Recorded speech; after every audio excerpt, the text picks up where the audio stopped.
Hi, I'm Chef Rachel Gooding, and today we're going to talk about rice and flavor. Experts recommend choosing whole grain versions of your favorites about half the time, and brown rice is a great example of how to make the switch. It's super versatile, affordable, and like all whole grains, it's nutrient rich, with lots of fiber, antioxidants, vitamins, and minerals. Not to mention, it's got a nuttiness that comes from the whole grain that is, in my opinion, delicious. Plus, it's super easy to make. Check your packaging for cooking ratios, but for today, we're gonna put a cup of rice in our pot with 2 1/4 cups of water and a little bit of oil.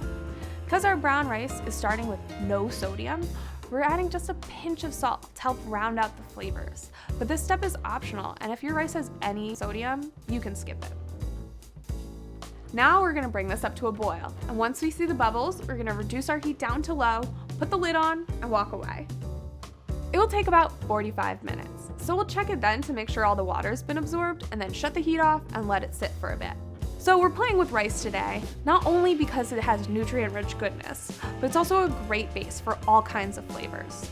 We're gonna mix together a few culturally inspired salt-free seasoning blends based on flavors found in these cuisines that can be added to the rice after it's been cooked. This not only adds flavor, but allows you to customize a full meal to your personal tastes.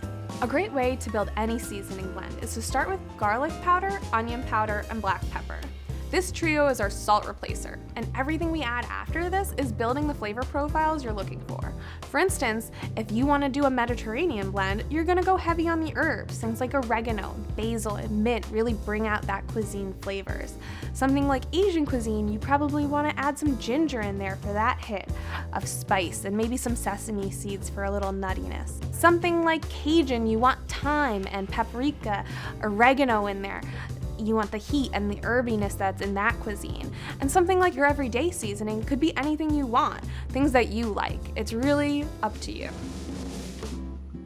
Now that our rice is cooked and we've got our blends, we're simply gonna fold the seasoning into our rice. It's best to do this while it's still hot, as the heat activates the aroma molecules in the spices and makes things smell incredible. We're gonna add about a tablespoon of seasoning to our now 3 cups of cooked rice. This is a good basic ratio for seasoning, but you should play around. See how you like it. And the beauty of adding flavor after everything's cooked is that you and your family can personalize your plates. If you don't like spicy, but your kids do, they can add more spice. If you're feeling Mediterranean, but your mom really wants Creole, you don't have to make 2 totally different meals. You can just flavor your base differently.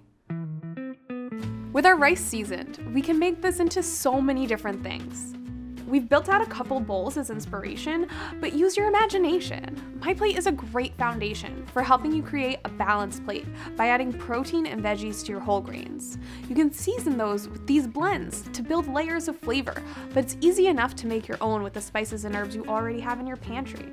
The beauty of blending your own seasonings is that you can put together what you like, and you'll get a ton of meals out of one blend, making them super affordable. And by utilizing a versatile grain like rice, everything is interchangeable. You can use whatever is speaking to you from your fridge, pantry, or freezer. Visit myplate.gov for more ways to start simple with MyPlate.